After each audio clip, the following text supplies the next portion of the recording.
So served in the Army for 8 years. I was an engineer, volunteered for everything.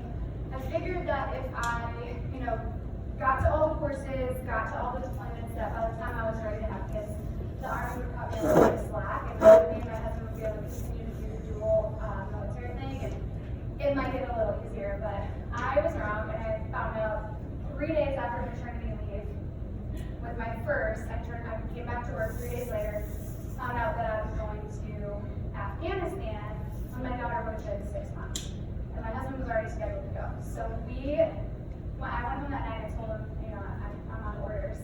And we immediately decided that was what we wanted. We didn't have a family care plan really. Both our parents worked.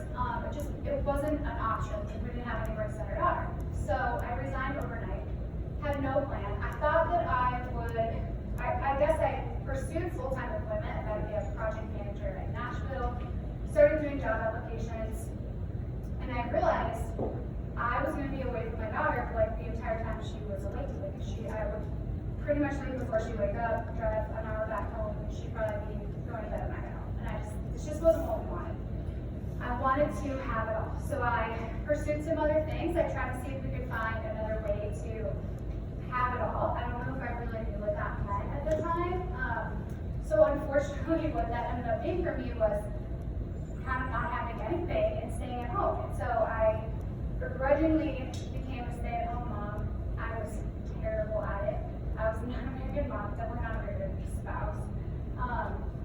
But I felt like I was doing what I should have been doing. I was living in the South. I was among a lot of other stay-at-home moms, and I felt like I was supposed to do this, right? Like, I'm a mom, I'm supposed to want to be with my kid all the time. And I did, but it just wasn't filling my bucket. It wasn't what I needed. And I kind of always had this inkling to get into real estate. So I started looking into real estate. I started looking at investments. And I just sat on the sidelines for probably about 2 years. And I never had the guts to actually make an offer. And I never really had anybody to take me by the hand. Most people were telling me that it's a bad investment, you're gonna lose everything.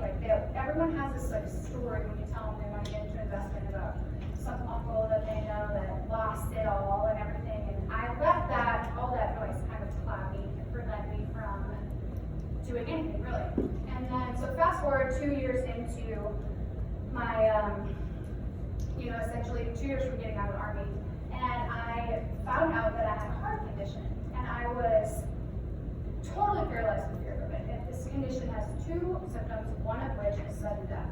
And I was already very much a future planner, but this kicked me into a whole other level of planning because I now had a 1-year-old at home, an employed husband, and I said, man, I gotta get myself together because I might not make it till tomorrow. And I mean, none of us might not make it till tomorrow, right? But this was just it was paralyzing for me in a way that I'm almost embarrassed to stand up here and say, I was afraid to do anything. I was afraid to go to sleep at night because I was afraid I wasn't going to wake up. And my daughter, who was still in a crib, was just going to be stuck in a crib for God knows how long. I was like, how long would it take for my neighbors to figure out that I'm dead in my bed, and my husband's employed, and I just have this terrible, terrible fear. And so I did nothing. And I just dug myself deeper into this hole. Obviously dealt with a whole lot of stuff in that time. And the reason I can sit here and talk about it so easily is because I now realized, I kind of hit another point recently when I got involved in this flip. I was doing a flip in Nashville, way in over my head. My monthly mortgage payment was $4,800 a month, and I got hard money to fund the rehab and the purchase. And the rehab didn't go very well. They didn't do a super great job. So I had a buyer put in an offer in February, and then they walked away after the inspection. So then I had to go back in. Jordan Isham actually partnered with me at that point because I had no more money, and he helped me finish up the renovation. And somehow I was able to hold on to that property for a couple more months, and eventually sold it. COVID happened, obviously, during all that. The market kind of shut down for just a week or two, literally completely shut down in the Nashville area, no showings or anything.